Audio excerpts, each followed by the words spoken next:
Pues yo tendría como unos 9 años y era un sábado por la mañana en la casa número 77 de la calle 10 de la urbanización Constancia en Ponce, Puerto Rico. Mi madre estaba todavía durmiendo y yo pensé, le voy a hacer desayuno a mi mamá. Le voy a hacer desayuno a mi mamá. Y decidí hacerle una avena. Así que agarro la caja o el pote, no recuerdo.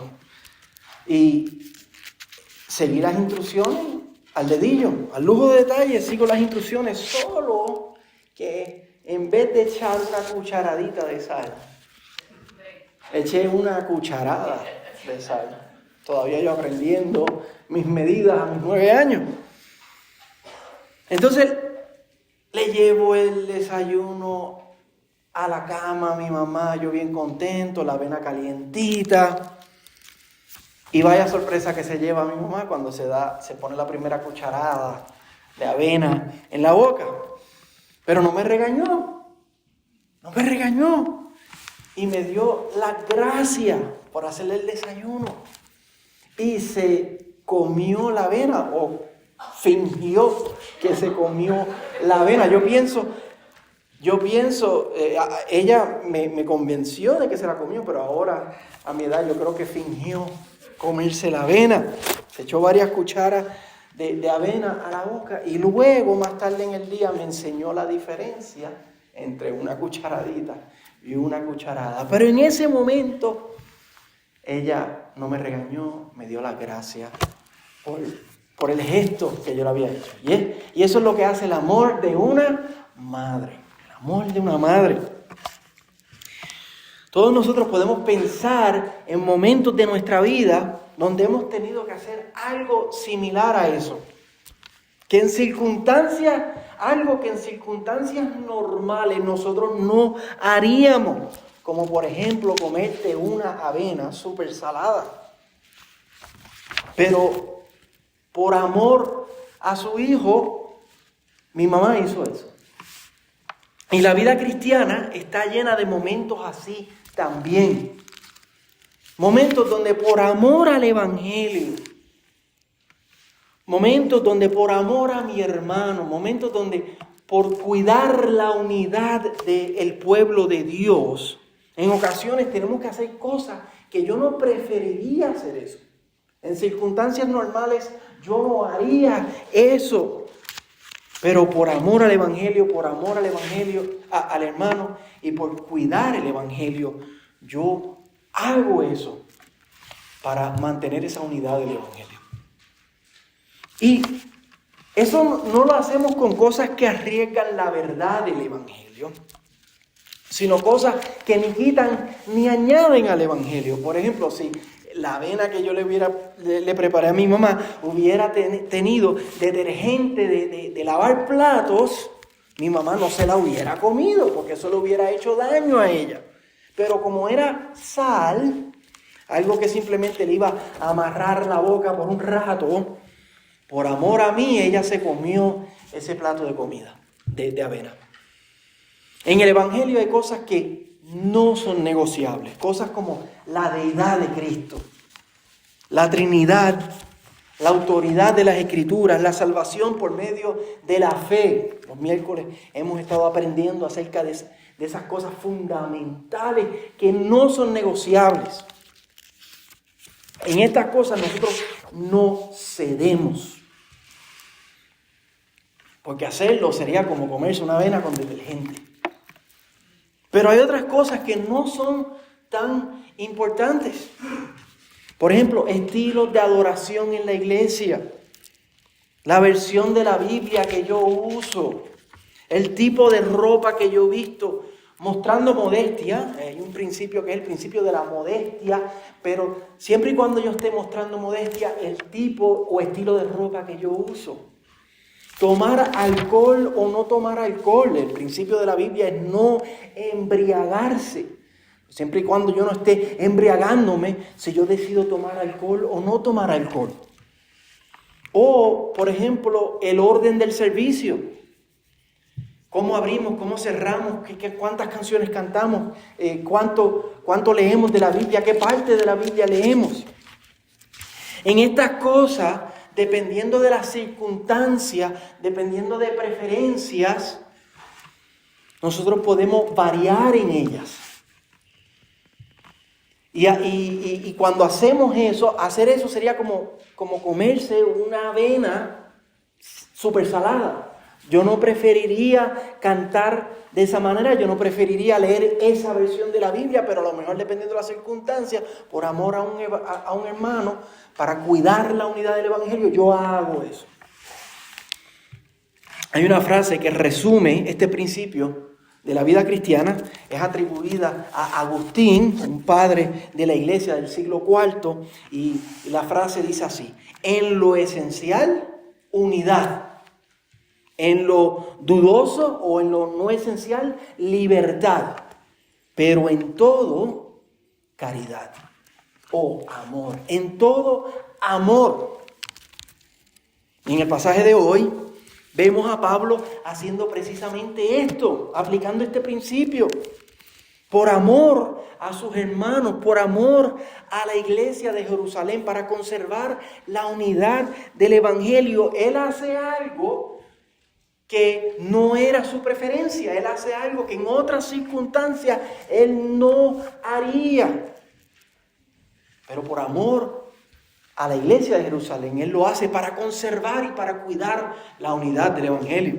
Entonces, a través del ejemplo de Pablo, hoy el Señor nos habla a nosotros, nos ministra a nosotros, nos enseña a nosotros, nos anima a que amemos el pueblo de Dios. Nos anima a que prioricemos el Evangelio, a que cuidemos la unidad del cuerpo de Cristo y del Evangelio por encima de nuestras preferencias personales. En nuestra serie a través del libro de los Hechos, la semana pasada el hermano Francisco, gracias, mi hermano, muy buen mensaje, nos trajo el final del tercer viaje misionero de Pablo, al principio del capítulo 21, y nos habló acerca de, por difícil que sea la voluntad de Dios, siempre tenemos que abrazar esa voluntad del Señor.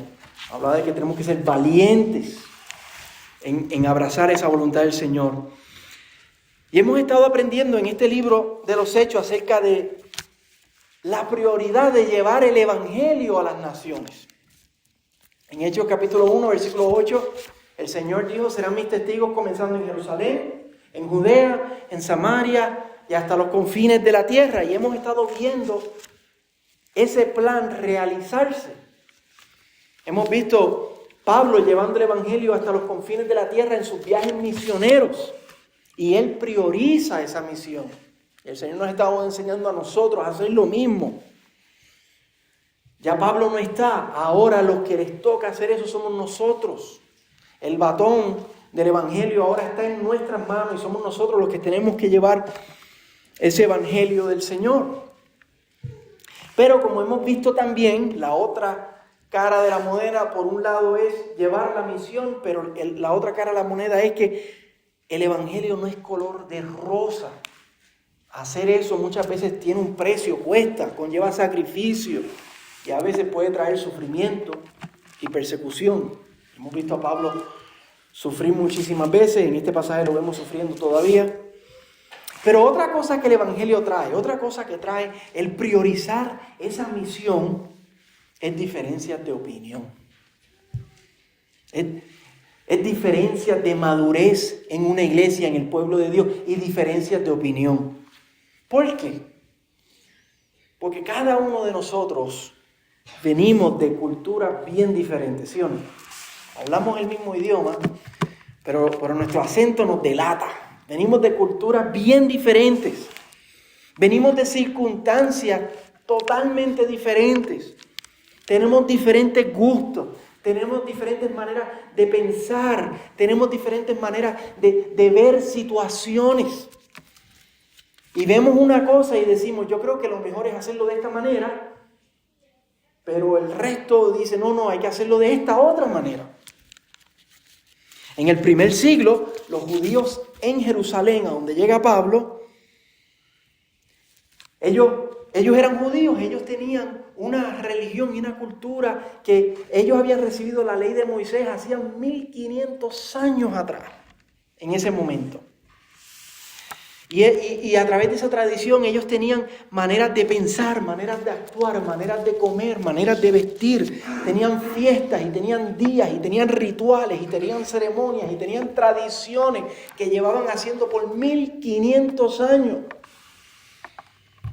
Pónganse a pensar en eso un momento. 1500 años de cultura y de tradición. Nosotros venimos de países que la cultura se viene desarrollando 500 años o menos. Y nuestros abuelos y nuestras madres, nuestros padres nos enseñaron, nos dijeron, así es que se hacen las cosas y siempre se tienen que hacer así. Si a nosotros, que tenemos menos tiempo de una cultura desarrollada, ¿cuánto más ellos? No era fácil dejarlo, no era fácil desaprenderlo. Y eso es solamente los judíos. Si nos ponemos a pensar, cada ciudad que Pablo iba con el Evangelio, él llevó el Evangelio a Galacia, llevó el Evangelio a Asia Menor, llevó el Evangelio a Macedonia, llevó el Evangelio a Grecia. Y cada una de esas ciudades, cada una de esas regiones tenían tradiciones y legados culturales diferentes.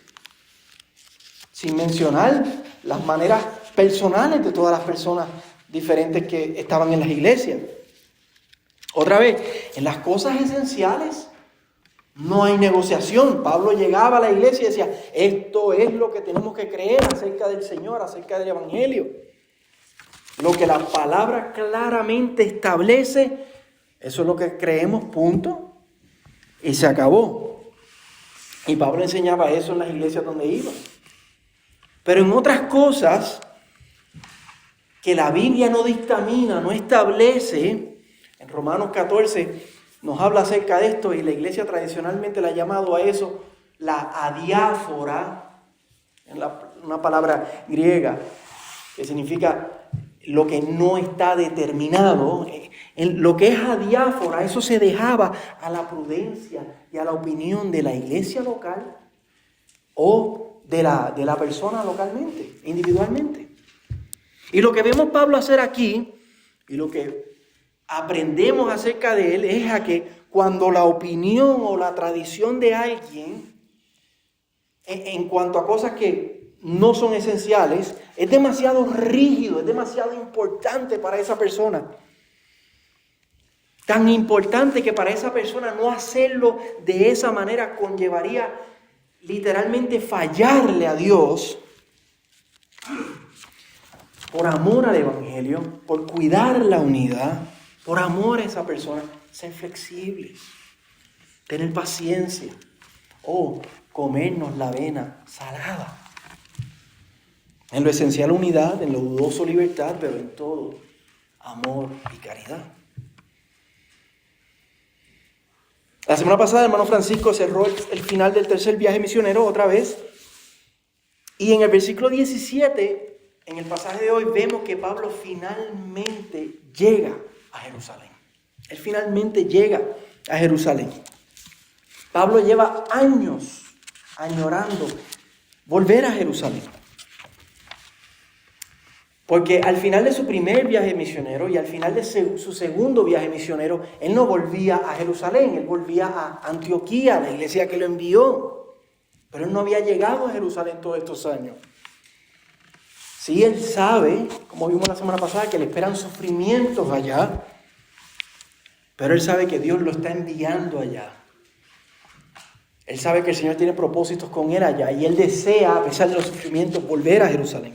Pues entonces finalmente él llega a este lugar, Jerusalén, donde todo comenzó. En el capítulo 1, ahí fue que todo comenzó. Hacía unos 25 años atrás del momento en que Pablo vuelve a Jerusalén.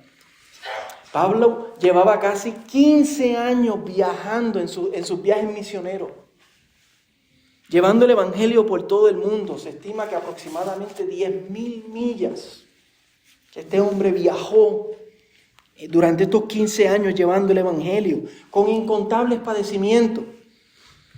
Ya él había escrito la carta a los Gálatas, ya le había escrito la carta a los tesalonicenses, ya le había escrito la carta a los corintios, la primera y la segunda, y ya le había escrito la carta a los romanos. Y en este último viaje, cuando él volvía de este último viaje, él recolectó en todas esas iglesias una ofrenda para los santos de la iglesia en Jerusalén que estaban sufriendo, estaban pasando un momento difícil. Así que él también está ansioso por llegar a Jerusalén para llevar esta ofrenda, para compartir con los hermanos allí. Y quiere compartir qué es lo que Dios ha hecho durante estos 15 años, durante estas 10,000 millas de viaje. Él quiere hablar acerca del gozo del Evangelio, la libertad que el Evangelio ha llevado a todas estas naciones. Él quiere hablar acerca de los triunfos del Evangelio. Y podemos sentir ese gozo que Pablo siente en estos primeros versos. El versículo 17 nos dice: cuando llegamos a Jerusalén, los hermanos nos recibieron con regocijo.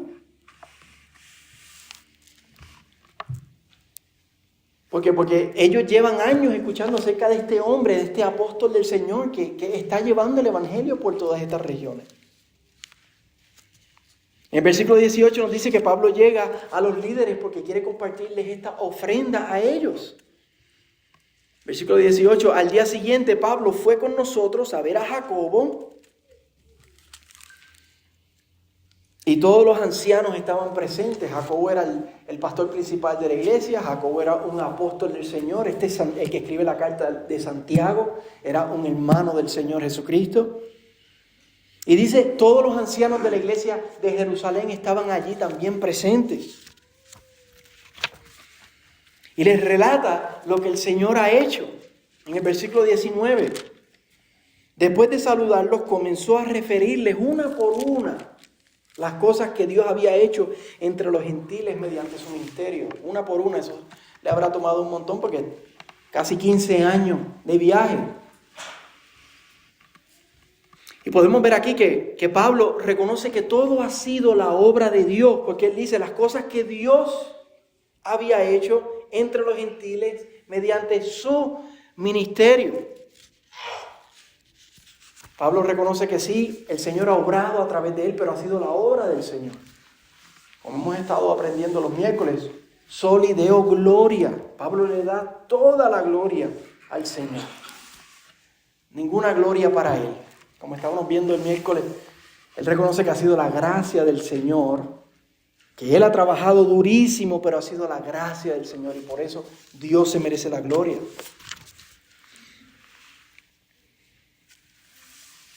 Esos primeros días ahí en Jerusalén, esas primeras conversaciones están llenas de gozo, están llenas de alabanza, mientras Pablo está relatando todas estas cosas, mientras Pablo está relatando los triunfos del Evangelio. Y aquí vemos que el Evangelio, mis hermanos, trae gozo, trae libertad. Y cuando uno está relatando esas obras del Señor, eso fomenta la unidad en el pueblo de Dios. Mira cómo Dios ha salvado, mira cómo Dios ha tenido misericordia. Mira cómo el Señor ha guardado, mira lo que el Señor ha hecho. Eso fomenta y crea unidad en el pueblo de Dios. Y todo eso trae gozo. Versículo 20. Ellos, cuando lo oyeron, glorificaban a Dios. Glorificaban a Dios.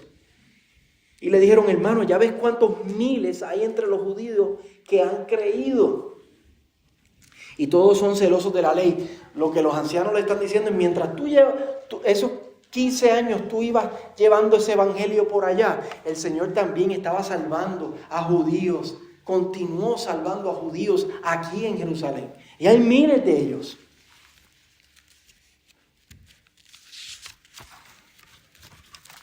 Imagínese usted que usted está en una fiesta de Navidad de su familia. Y está allá en su país con toda su familia, ¿verdad? Está todo el mundo ahí. Todo el mundo está contento, todo el mundo está celebrando. Y de momento, un tío o un hermano mayor se levanta, se une a la conversación y está celebrando, pero de momento trae algo que pasó hace 30 años atrás. Y está rencoroso todavía por algo que pasó hace 30 años atrás. Todo el mundo estaba bien contento, pero tenía que venir el tío o el hermano mayor a traer la misma cosa que trae todos los años, y aguar y dañar la fiesta. Pues algo así es lo que pasa en el versículo 20. El verso abre diciendo que ellos están glorificando a Dios, pero cierra diciendo que muchos de los que se habían convertido en Jerusalén durante todos esos 14 años eran celosos de la ley. Eran celosos de la ley. ¿Y por qué dañan la fiesta? Porque lo que ellos quieren decir por eso es que sí, ellos eran judíos que se habían convertido al Señor, creían en el Señor, eran parte de la iglesia, pero aún practicaban las tradiciones de la ley, esas tradiciones que aprendieron de ese legado de 1500 años de cultura y de tradición, y todavía consideraban eso importante. Durante todos esos 14 años se había regado un rumor, se había esparcido un rumor acerca de Pablo.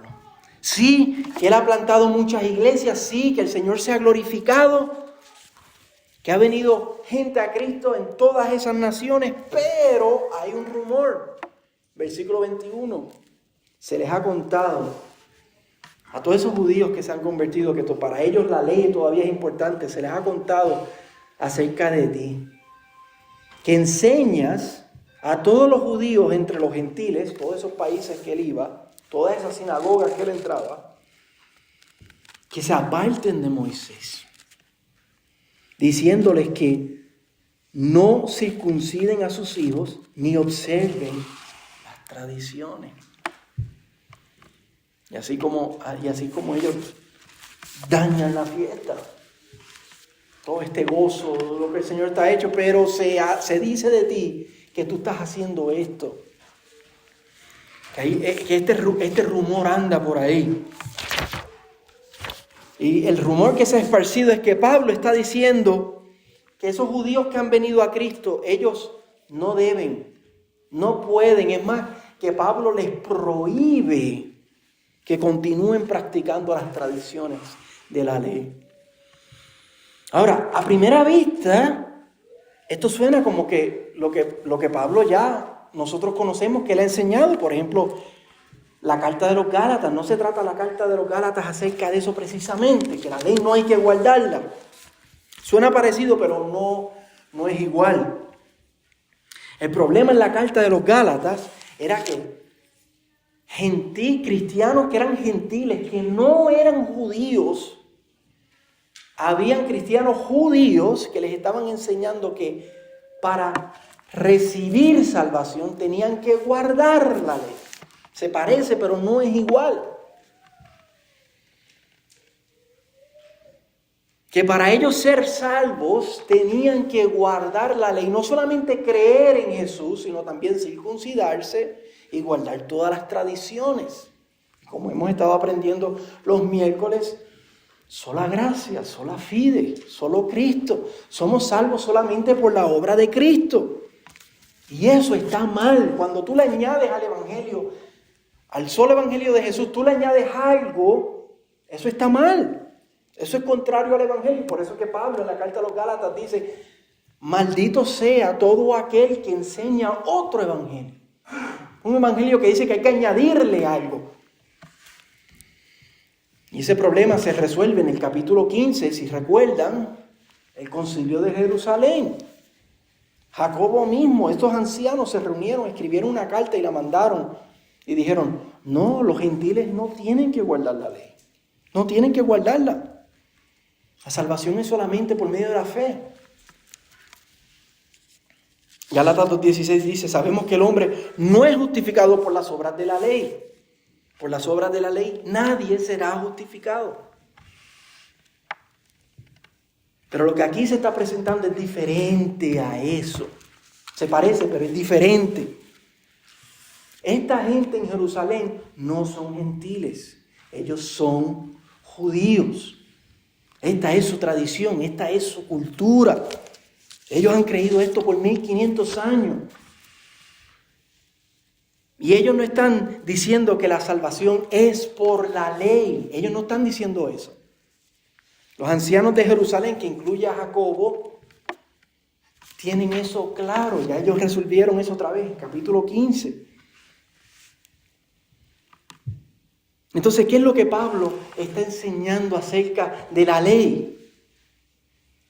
Ellos dicen que Pablo está diciendo, no hay que guardar la tradición, pero ¿qué es lo que Pablo ha enseñado acerca de la ley? La preferencia de Pablo personal, aquí viene la preferencia de Pablo personal, es no hay que guardar la ley. Yo no necesito las tradiciones. Cristo ya vino. Todas esas tradiciones apuntaban a Cristo. Ya yo no necesito eso. En Gálatas 6:15 Pablo dice, ni la circuncisión es nada, ni la incircuncisión es nada, sino una nueva creación en Cristo, la fe. Pablo cree otra vez que ya la ley, ya Cristo vino, ya la ley apuntaba a Cristo, ya no tenemos que guardar esas tradiciones.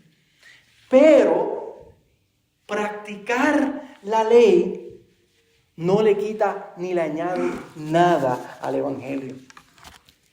Siempre y cuando tú sepas y tú creas que tú eres salvo solamente por la obra de Cristo. Siempre y cuando tú declares que la salvación es por la sola fe, por la sola gracia, solamente por la obra de Cristo. Si tú personalmente, por tu cultura, por tu tradición, tú quieres practicar algo de tu cultura y de tu tradición que tú crees que es importante en tu experiencia espiritual con el Señor, tú puedes hacer eso. Siempre y cuando no añadas, no estás diciendo que hacer eso le añade al Evangelio, completa el Evangelio. Ese es el problema de los Gálatas. Pero ese rumor se ha regado como pólvora, que Pablo está prohibiendo eso. Lleva 14 años regándose y finalmente él llega a Jerusalén y hay varios hermanos que están desesperados por confrontarlos para ver si es verdad que él está prohibiendo a judíos a practicar sus tradiciones. Y esos son los judíos que son cristianos en Jerusalén, los que son parte de la iglesia. Ni siquiera hablar de los que no son cristianos, de los que todavía no se han convertido al Señor, de los fariseos, de lo cual Pablo era uno en su vida antes del Señor, cuando era Saulo de Tarso. Ellos han escuchado este rumor y ellos ya odian a Pablo porque se convirtió del judaísmo al cristianismo. Pero los rumores que ellos escuchan es como echarle gasolina al fuego. Y le tienen ganas, le tienen rabia a Pablo. Entonces los ancianos quieren buscar una manera de resolver esto. ¿Cómo resolvemos esto? ¿Cómo podemos apagar este rumor que dice que tú hablas en contra de la tradición? Y ahí llega el versículo 22. Ellos dicen, entonces, ¿qué es lo que se debe hacer? Porque sin duda la multitud se reunirá, pues han oído que tú has venido. Están haciendo un troubleshooting, un brainstorming, están tratando de resolver la situación. Entonces los ancianos proponen un plan. El plan puede sonar algo ridículo. El plan básicamente es que le pague el recorte a 4 hombres. Que le pague un recorte a 4 hombres. Versículos 23 y 24. Por tanto, haz esto que te decimos. Tenemos 4 hombres que han hecho un voto. Tómalos y purifícate junto con ellos y paga sus gastos para que se rasuren la cabeza.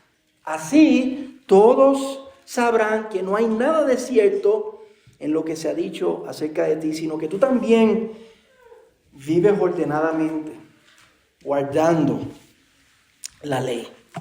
Habían 4 creyentes de la iglesia que eran judíos y ellos habían hecho un voto nazareo. Eso era un voto en el Antiguo Testamento, pues si usted quiere leer más acerca de esos Números capítulo 6, era como si fuera un ayuno intensivo, donde tú no comías ciertas comidas por cierto tiempo y no te recortabas. Y cuando lo terminabas, ibas al templo y hacías una ofrenda y te recortabas. Era una manera de mostrar devoción al Señor en el Antiguo Testamento. Y el plan es que Pablo pague los gastos de ellos cuando ellos terminen ese voto y vayan al templo y que Pablo pague el recorte que se dan y las ofrendas que tienen que hacer para ellos cerrar y terminar su voto nazareo. Y también que él se purificara. En la tradición del Antiguo Testamento, Números 19 habla acerca de esto. Cuando tú ibas a tierras gentiles y volvías al templo, tenías que conllevar un rito de purificación, porque habías andado, por decirlo así, en tierras inmundas y habías venido al templo, que era un lugar santo, y tenías que limpiarte. Entonces, págales eso a ellos, purifícate tú también, y así todo el mundo va a saber que tú no odias la ley, que tú no estás hablando en contra de la ley.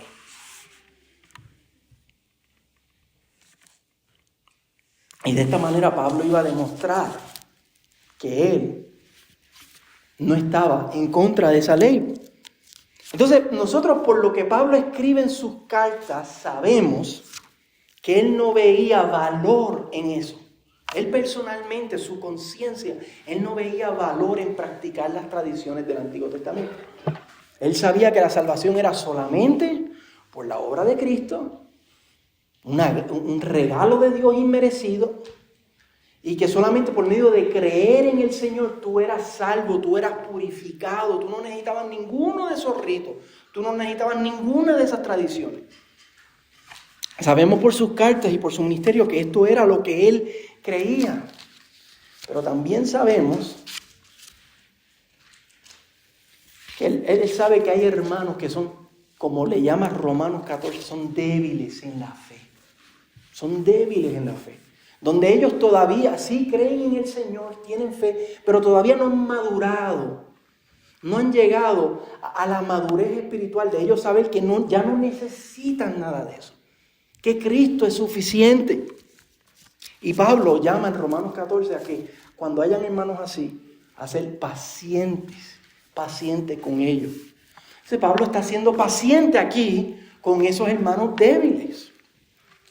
Él está poniendo en práctica aquí lo que él enseña en 1 Corintios capítulo 9, que dice, me he hecho judío a los judíos como un judío, para ganar a los judíos. Eso es lo que él está haciendo aquí. Él está cuidando esa unidad de la iglesia.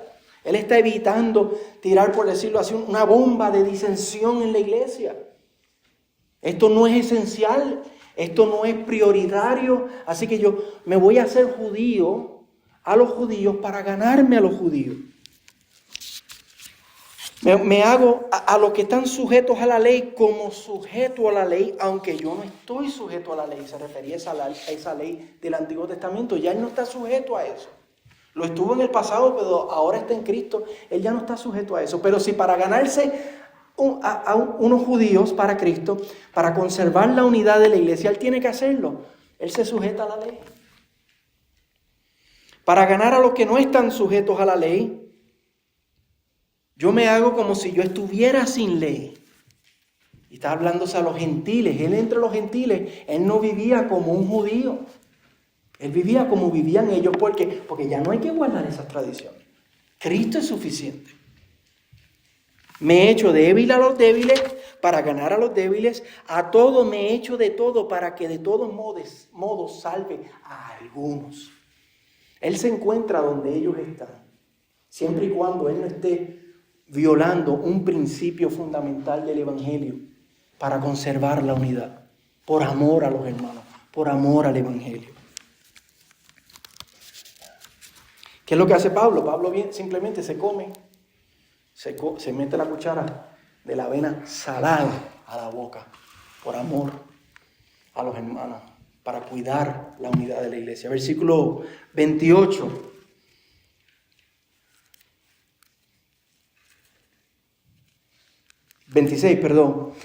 Entonces Pablo tomó consigo a los hombres y al día siguiente, purificándose junto con ellos, fue al templo, notificando de la terminación de los días de la purificación hasta que el sacrificio se ofreciera por cada uno de ellos. Él, por amor a estos hermanos, practica la tradición, para que eso no fuera piedra de tropiezo para ellos, cuidando la unidad de la iglesia. Ahora, yo creo que cuando nosotros hacemos esto, esto puede ser incómodo para nosotros hacer esto, pero por amor a otros lo hacemos. Pero no solamente es incómodo, a veces también podemos sufrir cuando hacemos esto.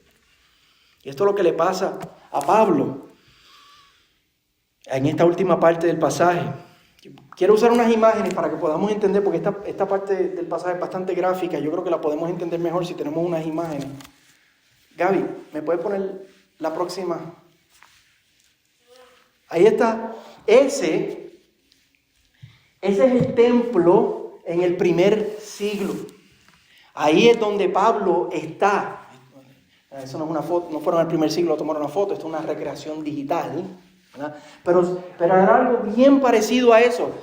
El templo a donde iba Jesús, donde estaban los apóstoles, era se le conoce como el segundo templo. Este templo fue destruido no mucho después, fue destruido como unos 12 años después de este momento del libro de los Hechos. Y vamos a familiarizarnos con el templo un poco antes de proceder para que podamos entender qué es lo que está pasando. Pon la próxima, Gabriela. Ok, ahí tienen el templo dividido. En el centro, esa parte en marrón, ese como tal es el templo. Todo eso se le llamaba el templo. Nosotros lo llamaríamos como el complejo del templo. Pero eso se le llamaba todo eso completo el templo. Pero el templo como tal, donde entraban los sacerdotes, es la parte central, en el marrón ahí. Ahí solamente podían entrar los que eran sacerdotes y los que eran levitas. ¿Okay? La segunda parte en azul, eso se le llamaba el patio de los israelitas. Ahí podían entrar varones judíos. Ahí podía entrar Pablo. Podía entrar ahí. La parte en amarillo se llamaba el patio de las mujeres. Ahí podían entrar mujeres que eran judías.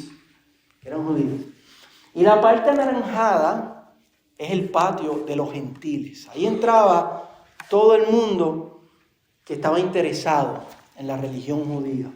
¿Okay? Esa parte de arriba a la derecha se llama la fortaleza de Antonia. Y ahí era donde estaban los soldados romanos.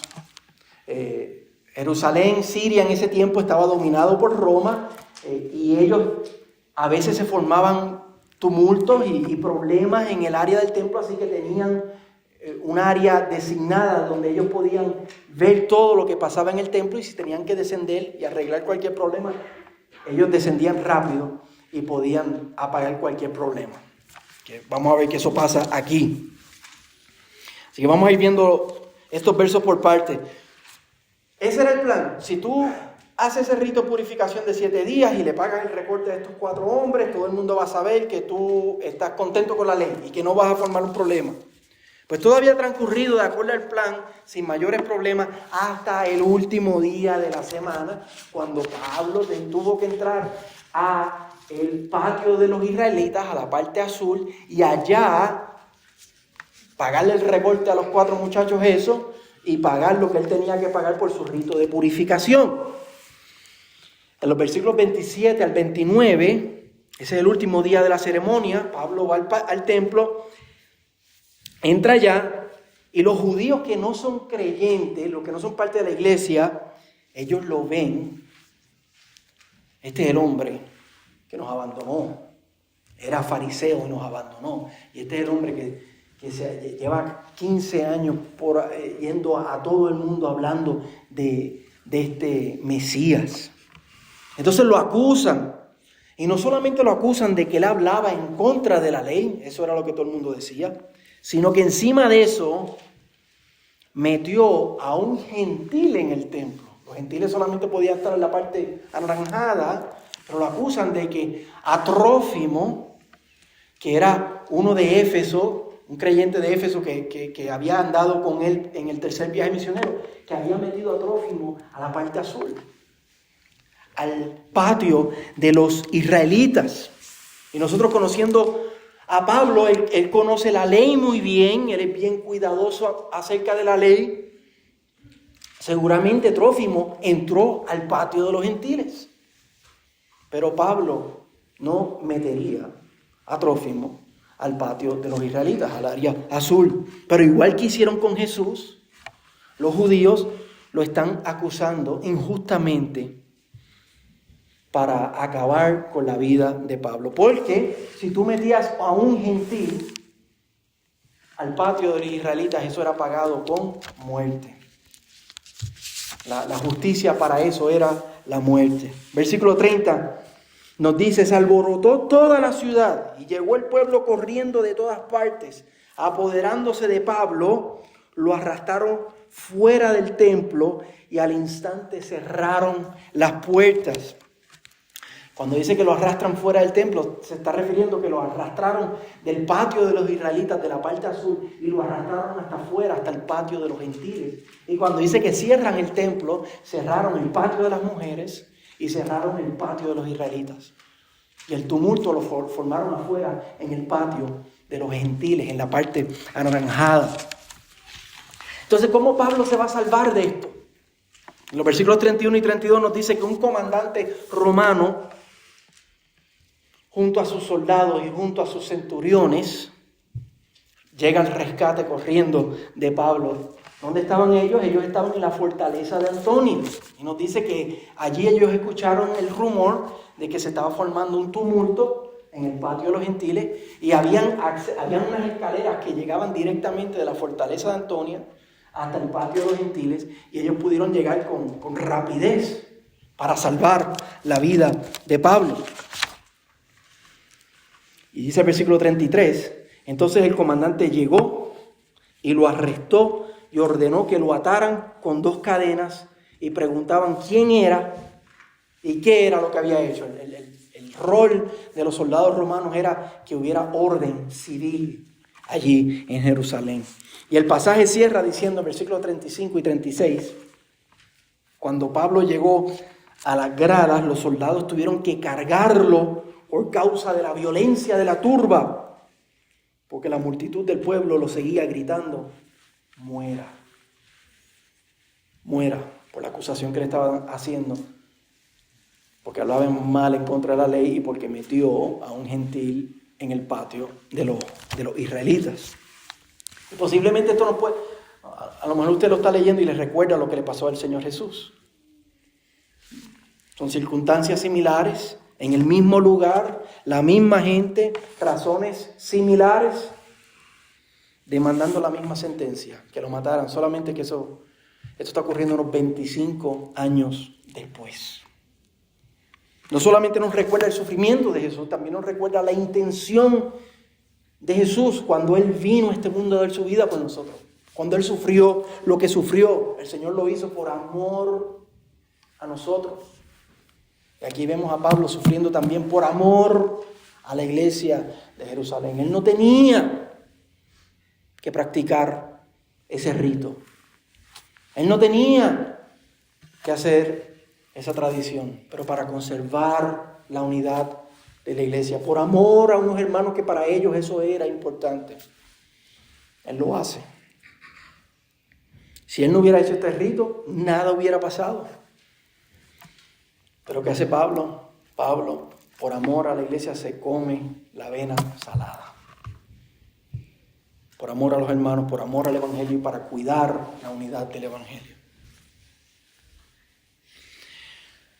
Ahora, para terminar, hermano, yo sé que es bastante denso el pasaje hoy, el mensaje hoy, pero para que lo entendiéramos teníamos que arrastrar todo eso.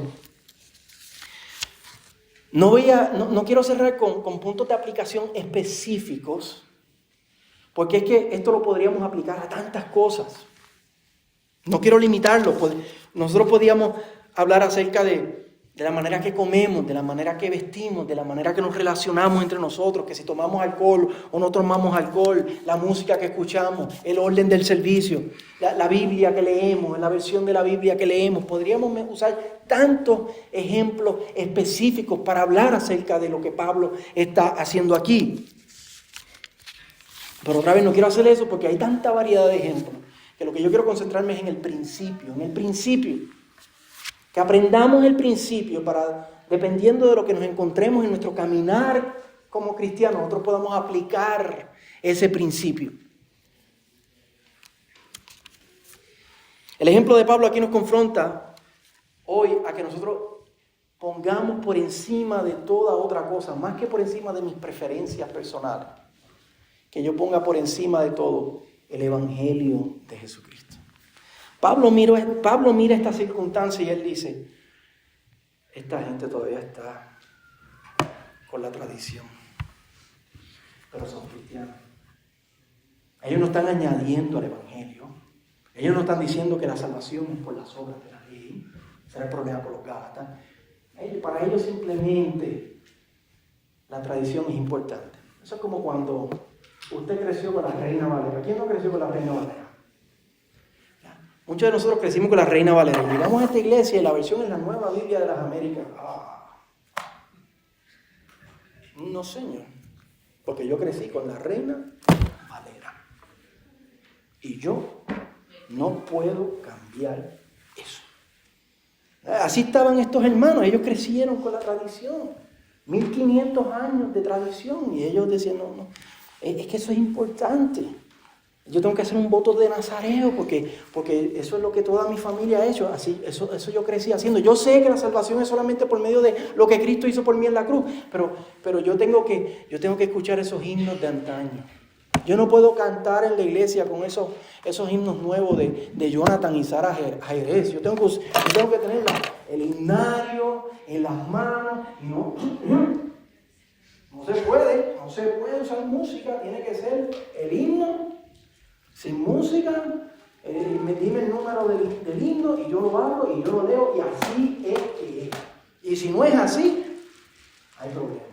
Pero Pablo es un hombre maduro en la fe y él dice, ok, para ustedes eso es importante, pues yo me voy a hacer judío a los judíos para que el Evangelio de Cristo sea muy importante. Para que no haya tropiezo para ustedes, yo me voy a ajustar a eso. Y nosotros tenemos que aplicar eso como pueblo de Dios. Vamos a encontrarnos con hermanos que para ellos este tipo de música, esta versión de la Biblia, o de esta manera, para ellos es así. Y nosotros simplemente no podemos decirle, mire, no sea tan legalista, no sea tan rígido, no sea esto, no sea aquello. Porque a lo mejor para ese hermano, él no puede adorar a Dios si no es con himnos, no puede leer la Biblia si no es la Reina Valera. Y nosotros tenemos que ser pacientes con ellos, por amor al Evangelio, por amor al hermano. Y para conservar la unidad del pueblo de Dios, a veces tenemos que hacer cosas que no preferimos. Pero para priorizar el Evangelio, el amor y la unidad, tenemos que hacerlo.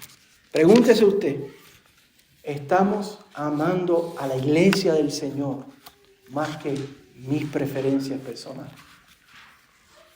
Estoy dispuesto a sufrir incomodidad por mis preferencias personales, por amor a la iglesia, por amor al hermano. Estamos buscando la unidad los unos con los otros. Estamos dispuestos a poner a un lado preferencias y tradiciones por amor a otros, para que otros puedan creer en el Señor. El Evangelio trae gozo, amén. El Evangelio trae libertad, amén. El Evangelio trae unidad. Pero a veces para conservar eso, tenemos que hacer sacrificios, tenemos que sufrir incomodidad.